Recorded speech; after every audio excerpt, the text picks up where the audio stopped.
السلام عليكم ورحمة الله وبركاته. ازيكم يا حبايبي، عاملين ايه؟ يا رب تكونوا بألف خير. النهاردة ان شاء الله هنعملوا البرسيل التحفة ده برسيل للملابس بجودة عالية جدا.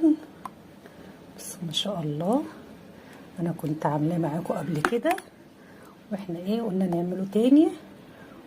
تحفة جدا. بص حبايبي، اللي ما شافش الفيديو اللي انا كنت عاملاه يشوف الفيديو